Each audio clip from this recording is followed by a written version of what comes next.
Hello, my name is Adam Kramer. I'm a second-year MBA student and a fellow at the Center for Digital Strategies here at the Tuck School of Business at Dartmouth.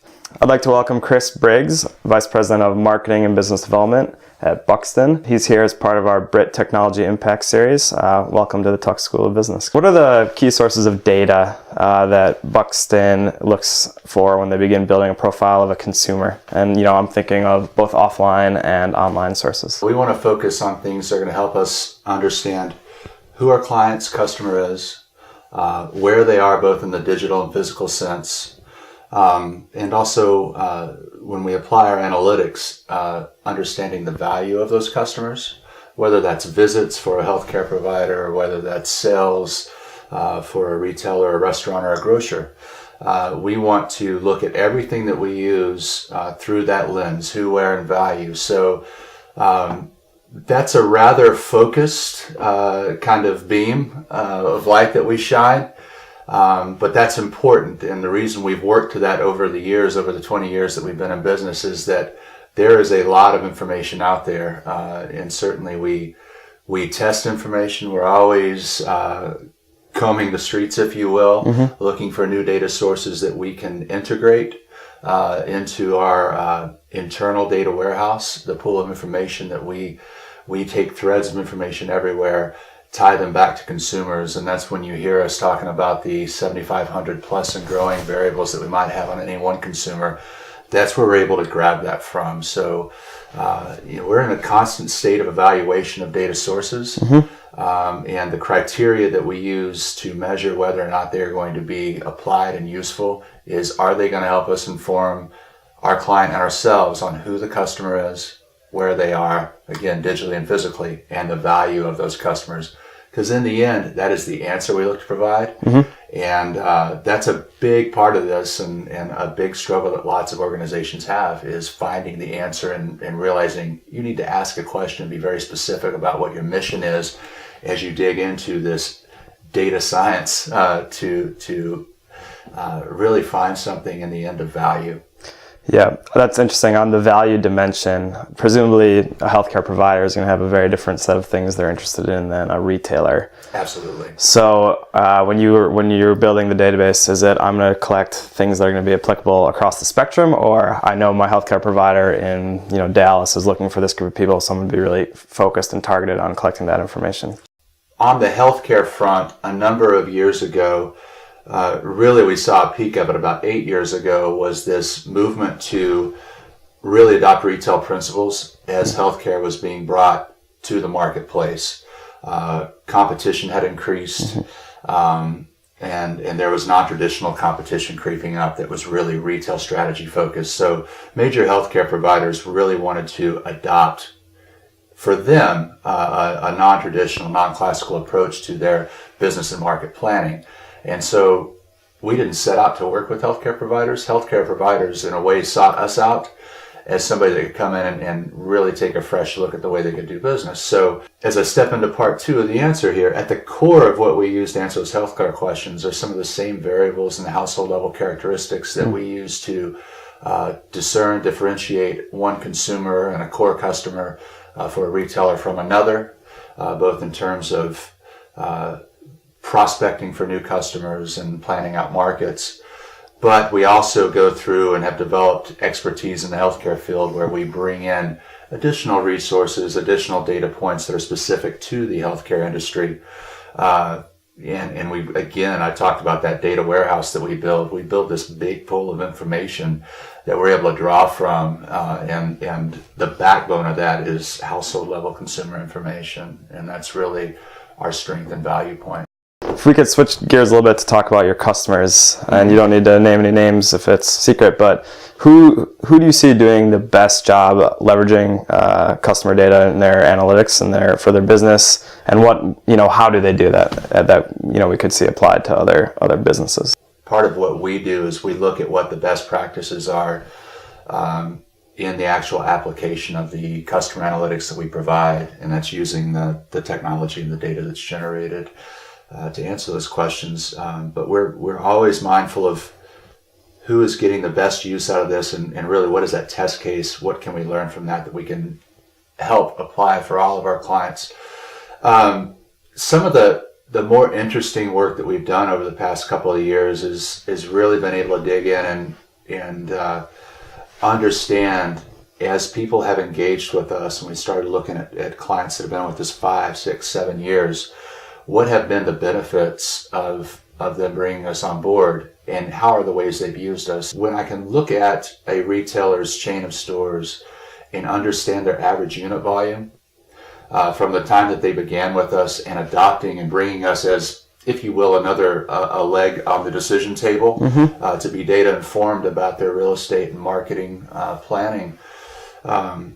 When they use us both for the real estate side and they're using us for the marketing side, and that's not always the case, but increasingly it is, and it's certainly somewhere we want to take our clients, because we see value in being able to help them understand an individual store, what its potential is, and what the difference is between the reality of how it's performing and where it could be. And that there's a lever that they can pull very easily, and they already know who the customer is, and that's a big definition of what that store's potential was for its trade area, that we can steer them toward direct marketing engagement. And in the cases where we've had clients that have done that, we have seen average unit volume increases near 20%, and we have seen store growth near 75%. So as I think about those test cases and look at what that means to a business over time, when done well, when a commitment is made on the retailer side, when you think about average unit volumes increasing by that much, that means that stores are improving, but you're also locating better stores that are going to have the better potential to perform. They're going to raise the bar of average.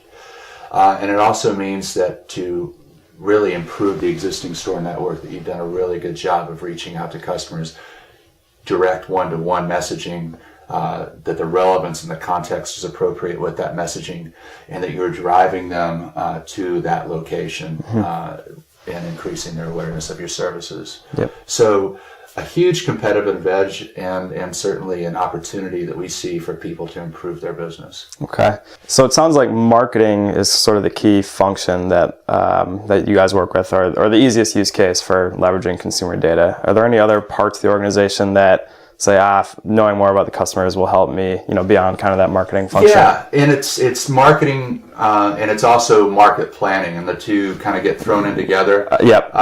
But a big part of what we do is helping people optimize their real estate, and that has grown into, because we put so much of the emphasis on the customer in that process and what that customer's value is, and of course all the other influences, competition, trade areas, drive times, traffic flows, etc.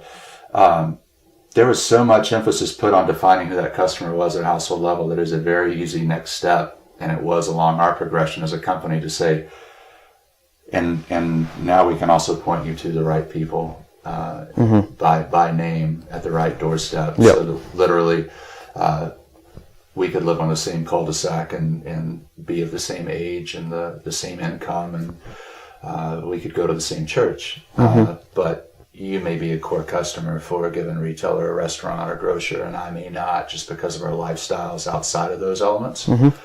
And we see our clients able to directly engage you with a much more impactful offer, higher value, higher quality offer, and you're not wasting those resources on me by scatter shooting. So very kind of targeted approach. Yep. We have worked with people. We've seen what we provide spread over into the operations. So being able to plan really that aspect of people's business, but with the vision of who the customer is. I mean, that's ultimately what it's about. We've seen people be able to get into their merchandising. And really what opened up that world for us was our work as we started engaging with consumer packaged goods manufacturers, who, for them, it was all about which trade areas and which stores should my product be doing better, and should I put more emphasis on for promotion, our own promotion budgets. And how can I start to build a warehouse of who our customers are, to be able to kind of circumvent the flow of data, which would typically be through a grocer or whoever the seller was. What that did for us was be able to help people understand to a larger degree rather than just anecdotally and through looking at a sales sheet that every store and every trade area has nuanced differences, and that the complexion from a consumer profile standpoint from store to store is different. That what those customers are seeking can tweak and change a little bit, and with the information that we provide, you can understand the volume, the amount of product to be on the shelf, and which product to be on the shelves store by store. So literally within one store where you might have three warehouse wholesale goods providers, you could see a mix of different things at the end caps of kiosks based on the information we provide.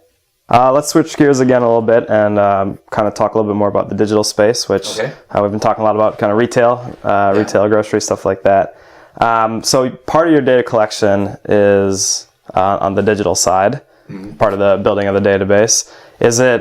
Are a lot of your customers leveraging it on the digital side as well? So I'm thinking of some of the more kind of ad targeting, things like that we see online. Is that a business you guys play in or are thinking about getting into? One of the greatest things about the technology that exists today, and honestly the consumers' seeming willingness to be an active player in this game, you have the ability to make very relevant offers to the right customers by geofencing and also by knowing who the customer is. So you can go through and you can use Facebook, just as one example, to push promotions within a geofenced area, which correlates with your trade area for your stores, so that you're not paying for the entire market's coverage. You're paying for the trade area that you have, and that you can start pinging people that look like your customers, because you're able to take your customer definition and apply it to who you want to target, and you're able to get them within that window of time, and you're able to get them